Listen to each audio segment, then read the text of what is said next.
start by asking you, what does it mean to grow? Anybody have a definition of grow? Just call it out. What did he say? Okay. What else? Well, I'll give you a clue. So the definition of grow is to really develop, to evolve, to mature, and to change. And we as humans and animals and plants, we all grow, and we're constantly changing. So we understand what it means to grow. What is a mindset? And thinking about your brain and the way you think, what is a mindset? Anybody have a definition? It's a little bit complicated. So mindset is really just the way that your brain thinks and experiences life. So mindset is a compilation of the way that you interpret the world. It's a mental attitude that predetermines how you interpret and respond to different circumstances, different events, and different situations. So if we put these two words together, we've got a growth mindset. And growth mindset is simply when somebody knows and believes that with practice and with effort, you can change, that you can accomplish what it is that you want to do. And with the growth mindset too, those that are part of the growth mindset also believe that mistakes are opportunities for learning. So that's kind of part of the growth mindset. But on the other side of it is a fixed mindset.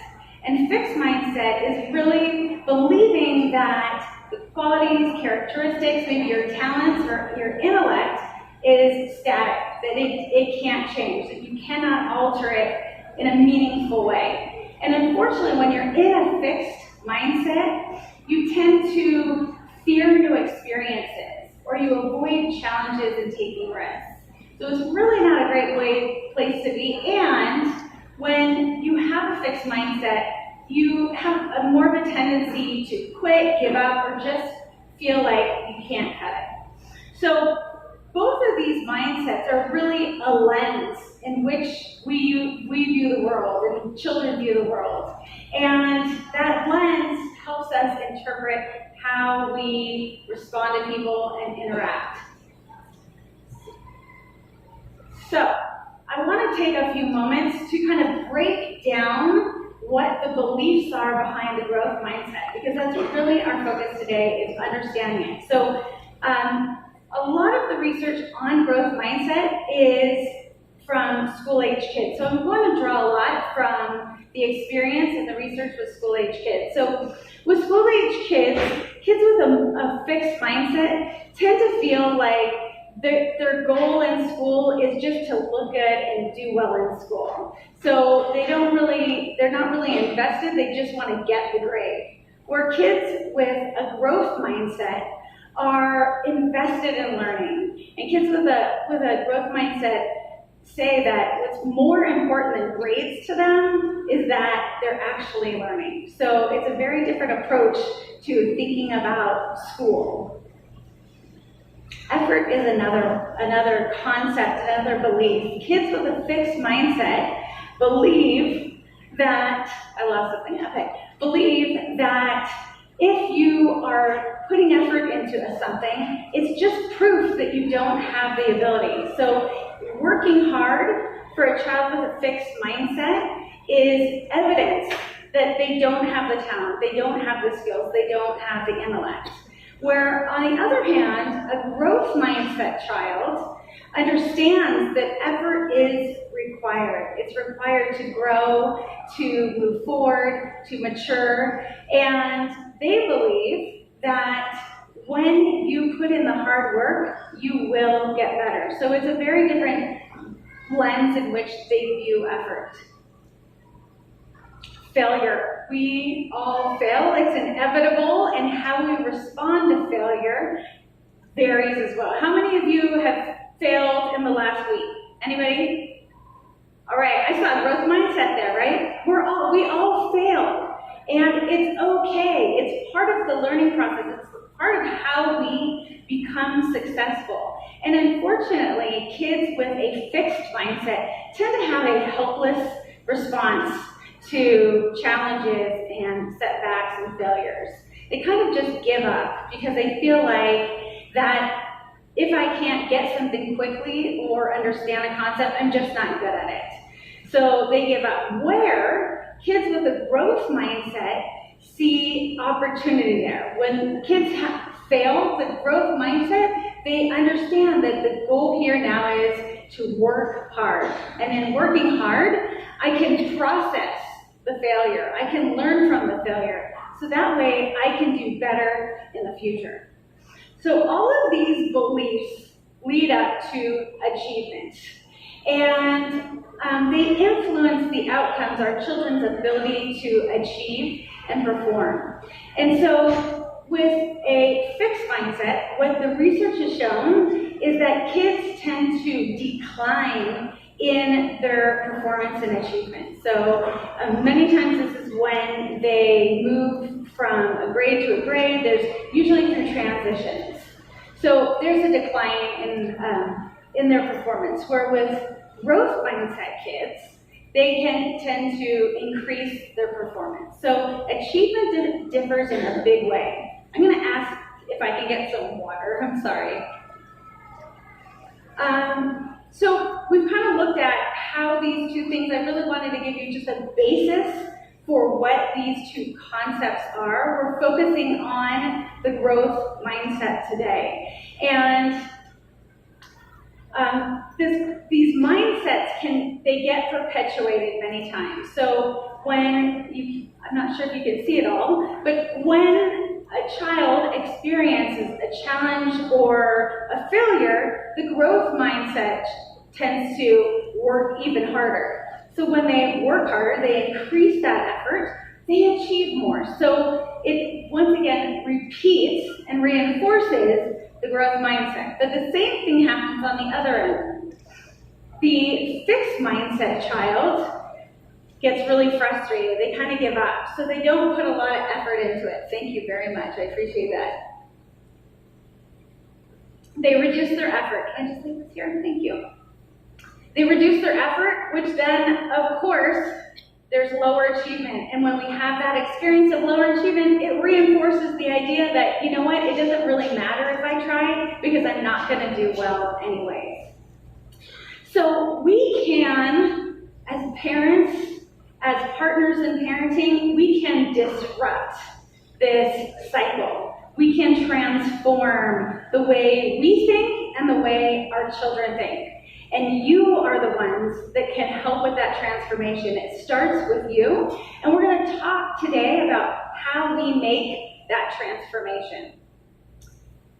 So, there are 3 things that we're going to focus on today. The first one is you and the behavior that you're modeling. You are your child's primary teacher in life, and they are watching everything that you do and say. So we're going to talk about modeling. We're also going to talk about mistakes and embracing mistakes as opportunities for learning, and that mistakes are simply stepping stones to success. We're also going to talk about the power of your words, the power of language. And I'm going to give you some really simple things that you can use when you walk out the door. I think we have some children in the other room. You can apply that right away. So let's get going. So I'm going to incorporate a few little exercises, and I'd love for everybody to participate as kind of a group exercise. And for this exercise, I'd love for everybody to start by holding their hand up like this, making what we call the OK sign. Everybody have their OK sign? And then what I'd love for you to do is just go ahead and place it on your chin, just like this. Everybody hold it right there. Okay, look around you. Does anybody remember what I just asked you to do? Chin. Put it on your chin. You're right. I don't know if I saw anybody put it on their chin. I'm not sure we saw it. I saw that. Everybody replicated what I did, right? So what's more powerful? What we do and how we behave, or what we say and tell our children to do? So it's your behavior is key. So I know we're here talking about children and their development, but you are the starting point, and we're going to talk about bringing a greater awareness in the way you interact and you behave. But I want to give you a little background and understanding on this. It's not that your children are like intentionally watching you and mimicking you.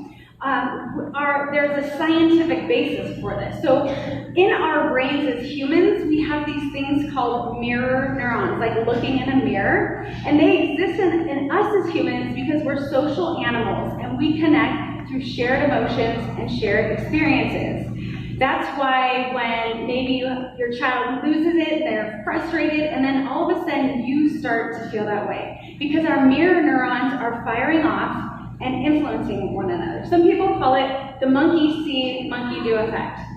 How many times have you seen somebody yawn real big, and then all of a sudden you feel the need to yawn and looking around, right? Or the marketing companies know that when they show you that icy cold beverage on TV, you're going to feel thirsty and go look for their product. So we are wired to mimic, and your children are watching everything you do, how you interpret the world, how you respond to the world. So we don't just have like teaching moments, parenting moments, we are parenting 24/7 around the clock.